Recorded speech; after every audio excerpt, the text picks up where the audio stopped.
MCU ရဲ့အကောင်းဆုံး Christmas လက်ဆောင်ဖြစ်တဲ့ What If Season 2 ပေါ်အမြင်လေးတွေကိုပြောချရအောင်ဗျာအပိုင်း9ပိုင်းထွက်ရှိမှာဖြစ်ပြီးတော့ယခုဒီဗီဒီယိုကို upload လုပ်ပြီးတဲ့အချိန်ဆိုရင် episode 7မှာထွက်ရှိနေပါပြီ။ဒါပေမဲ့ဒီနေ့ဗီဒီယိုထဲမှာတော့အပိုင်း1ကနေအပိုင်း9ပေါ်အမြင်လေးတွေအကြောင်းကိုဆွေးနွေးပြသွားမှာပဲဖြစ်ပါတယ်။ဆိုတော့ episode 1 to 5အတွင်းက spoiler တွေများစွာပါဝင်မှာဖြစ်တဲ့အတွက် spoiler 1နဲ့မှာလို့ကြိုတင်ပန်ကြားပါရစေ။ Things have gotten a little twisted in the multiverse.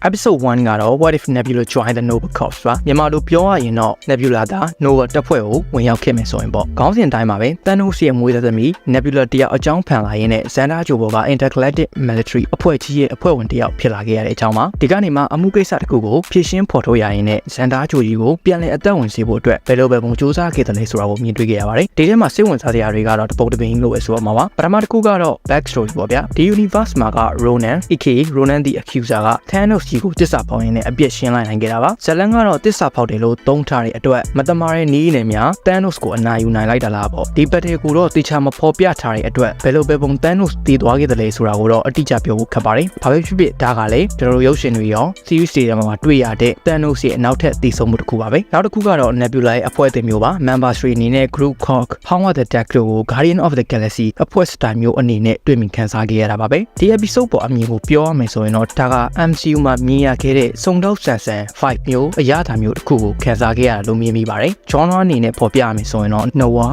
crime thriller ဆိုတဲ့အမျိုးအစားလို့ဆိုရမှာပေါ့။တွေ့ရှိခဲ့တဲ့အပိုင်း9ပိုင်းထဲမှာလည်းအကောင်းဆုံးတစ်ခုတော့မဟုတ်ပေမဲ့တော်တော်လေးကို solid ဖြစ်ခဲ့တဲ့ episode တစ်ခုလို့ပဲပြောပြရစေ။ Episode 2ကတော့ What if Peter Quill attacked Earth's mightiest heroes ဖြစ်ပါတယ်။ခေါင်းစဉ်အတိုင်းပါပဲ။ဒီ timeline မှာကတော့ Peter Quill ကကဘာကိုလာတိုက်ပြီဆိုတော့ကျွန်တော်တို့သိခဲ့တဲ့အကြောင်းအရာတွေအတိုင်းပဲဖြစ်သွားတော့ပေါ့ဗျာ။ကျွန်တော်တို့သိခဲ့ရတွေက Yondu အနေနဲ့ Peter Quill ကိုဖမ်းခေါ်သွားပေမဲ့သူကိုယ်တိုင်ပြုစုဆောင်ရှောက်ရင်းနဲ့ Star-Lord ဖြစ်အောင်ပံ့ပိုးနိုင်ခဲ့တယ်ပေါ့။ဒါပေမဲ့ဒီမှာကကြ Yondu စီကနေမှ Ego စီကိုရောက်သွားရင်လည်း Ego ရဲ့ plan အတိုင်းဖြစ်သွားပြီမလို့ကဘာမျိုးလာတိုက်တာလို့တွေ့ရလို့ရပါတယ်။1988ကာလဆိုတော့ကျွန်တော်တို့နဲ့ရင်းနှီးနေကြ Avengers တွေမရှိသေးတဲ့အခါကဘာကိုကြောက်ရောက်လာတဲ့ Andy ကိုတားဆီးဖို့အတွက်ရှီဖွဲ့က hero တွေစုရတယ်ပေါ့ဗျာ။ Becky လဲဆိုတော့ Tony Stark ရဲ့ဖခင် Howard Stark တို့ရဲ့ chick လို့ပြောရမှာပေါ့။ဒီအတွက် Hope ရဲ့ဖခင် Hank Pym T'Challa ရဲ့ဖခင် T'Chaka Dave Foster aka Black Goliath Marvel Winter Soldier စတဲ့ hero တွေမျိုးစုရင်းနဲ့မှဒီ Peter Quill ကိုတားဆီးကြတဲ့ပုံကိုအဓိကကြည့်ခဲ့ရတာပါ။ဒါပေမဲ့ဒီ episode ရဲ့အဓိက feeling က Peter Quill မဟုတ်ဘဲနဲ့ Ego ကိုယ်တိုင်ဖြစ်နေခဲ့ပါတယ်။ Ego နဲ့ရင်ဆိုင်ရတဲ့အခါတော့ပါဝိုင်းပြီးတော့ကြိတ်ခဲ့ပေမဲ့မနိုင်ခဲ့ဘူးပေါ့ဗျာ။နောက်ဆုံးမှာတော့ Peter Quill ကိုပဲနားချရင်းနဲ့ Ego ကိုပြန်လဲအဆုံးသတ်ဖို့အတွက်ပြုလုပ်နိုင်ခဲ့ပါတယ်။ဒီ episode ပေါ်အမြင်တွေကိုပြောရမယ်ဆိုရင်တော့ပထမ episode တက်ပို့ပြီးတော့ What if ဆန်ခဲ့လို့ပြောရမယ်ပိတ်သက်တွေလိုချင်တဲ့ What if ဆိုတာလည်းဒါမျိုးပေါ့ဗျာ Avenger အဖွဲ့ဝင်အသစ်မျိုးအရာတာနဲ့ Ego ရဲ့ True Form ကိုလိုက်ရှာတော့မယ်ဆိုတဲ့အဆုံးသက်ကလည်းကောင်းခဲ့တယ်လို့ Peter Quill အတွက်လည်း Guardian of the Galaxy မဟုတ်တဲ့ Avenger မိသားစုဝင်တယောက်ဖြစ်သွားစေတယ်ဆိုတော့ကောင်းမွန်တဲ့ alternate timeline တစ်ခုဖြစ်စေခဲ့ပါတယ်ဒီ episode ကလည်းတကယ်ကိုကောင်းမွန်တဲ့ episode တစ်ခုဖြစ်ခဲ့တယ်လို့ပဲပြောပါမှာEpisode 3ကတော့ What if Happy Hogan Save Christmas ပါဒီ episode ကတော့ကြည့်ရတာပျော်ရွှင်စေခဲ့တဲ့ episode ပါပဲပေါ်ပါပါနဲ့ပဲ Happy တယောက် Iron Man နဲ့ကဘဲဖြစ်တဲ့ Justin Hammer ကိုတိုက်ခတ်ရင် Hawk ရဲ့အသွေးကိုမတော်တဆထိုးမိသွားတဲ့အကြောင်းပါဆိုတော့ Happy တယောက် Happy Hawk ဖြစ်သွားရင်လည်း Hammer ကိုဘယ်လိုမျိုးအနာယူခဲ့တယ်လဲဆိုတာကိုမြင်တွေ့ခဲ့ရပါတယ်ဒီမှာကတော့ကျွန်တော်တို့မြင်ခဲ့ရတဲ့ Hawk Buster နဲ့ Hawk Ninja က scene တွေမျိုးကို reference ယူထားတဲ့ပုံစံမျိုးတွေကိုကျွန်တော်တို့အများကြီးတွေ့ခဲ့ရပါတယ်ဒီ episode ရဲ့ရည်ရွယ်ချက်ကတော့ရုပ်ရှင်နဲ့လို့ပဲပြောပါမယ်ပိတ်သက်တွေကိုပျော်စေဖို့အတွက်ဆိုတဲ့ရည်ရွယ်ချက်တစ်ခုလည်းပါဒီတက်တော့အရန်လေးနှစ်လာတဲ့အရာတွေကိုတော့အများမခံစားခဲ့မိပါဘူးဒိုင်းဟာရုပ်ရှင်ရဲ့ reference တစ်ခုကလွဲလို့ပေါ့ဗျာ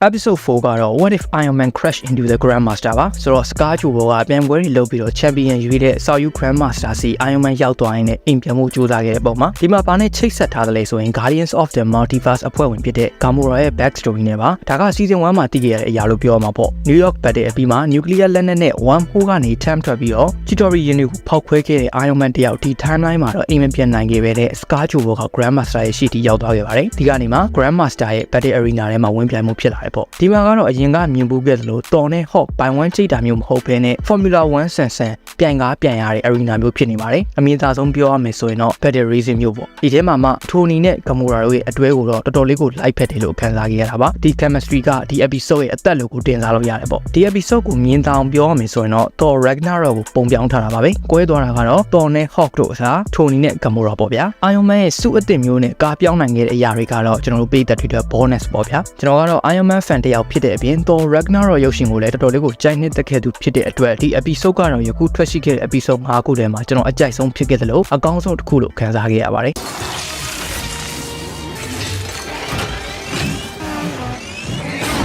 episode 5ကတော့ What if Captain Carter fought the Hydra Storm ပါဒါကလည်း What if season 1နဲ့ဆက်ဆက်မှုရှိတဲ့ episode တစ်ခုပါပဲ Guardian of the Multiverse အဖွဲ့ဝင် Captain Carter ရဲ့ဇာတ်ကြောင်းအဆက်လို့ဆိုအောင်ပါဗျာ reference ယူထားတဲ့ရုပ်ရှင်တွေကတော့ The Avenger 2010နဲ့ Captain America the Winter Soldier နဲ့2021ခုနှစ်ကထွက်ရှိခဲ့တဲ့ Black Widow ရုပ်ရှင်တွေပဲဖြစ်ပါတယ်ဒီ timeline မှာကတော့ Steve Rogers တယောက် Red Room ကြောင့်ပြောင်းလဲသွားရင်းနဲ့ Hydra Storm ပါစုနဲ့တသားလေးဖြစ်သွားခဲ့ပါတယ် Peggy အရင်ကတီးခဲ့တဲ့ Steve Rogers မဟုတ်တော့ဘဲနဲ့ Peggy ကိုပြန်လဲတိုက်ခိုက်တဲ့အခါဆိုတဲ့ဇာတ်ကြောင်းမျိုးပေါ့ဗျာ Natasha နဲ့ Peggy တို့နှစ်ယောက်ဒီပြဿနာကိုဖြေရှင်းကြရင်းနဲ့နောက်ဆုံးမှာတော့ Red Room ကိုပါရှာတွေ့ခဲ့တယ်လို့ဖြစ်စီနိုင်ခဲ့ပါတယ်အဓိကခံစားခဲ့ရတာကတော့ Peggy နဲ့ Steve တို့ကြားက love story ပေါ့ဗျာဒါကလည်း fan တွေမျှော်လင့်ကြတဲ့အရာပဲဆိုတော့ကျင်းနေတာထက်ကိုပို့ရလို့ပဲဆိုရမှာပါဒီ episode မှာအကောင်းဆုံးဖြစ်ခဲ့တာကတော့ post credit scene တစ်ခုပါပဲ Kid Hound timeline တစ်ခုကို Captain Carter ရောက်သွားတာပါဒါက Watcher ကြီးကိုယ်တိုင်တော့မမြင်နိုင်ခဲ့တဲ့အရာပါရောက်သွားတဲ့ timeline မှာတော့ Nick Fury နဲ့ Wanda Maximoff တို့ရဲ့ variant တွေမျိုးကိုတွေ့ခဲ့ရပါတယ်တကယ်လို့ဒီကာလကသာ1602ခုနှစ်ဆိုရင်တော့ပေးသက်တွေအတွက်ကံကောင်းပါတယ်လို့ပဲဆိုရမှာပါဘာလို့လဲဆိုတော့ဒီ season 2ရဲ့ episode 8ခေါင်းစဉ်က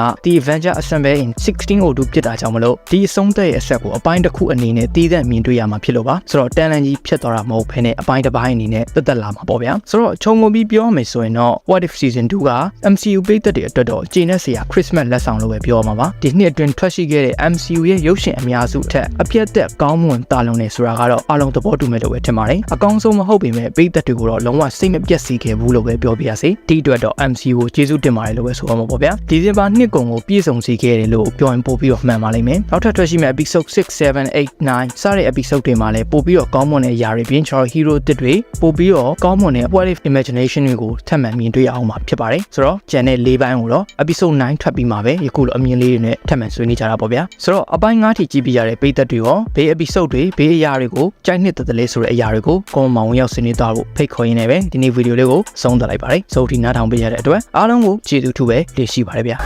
Just be careful. I don't think I can bear to narrate what might happen next.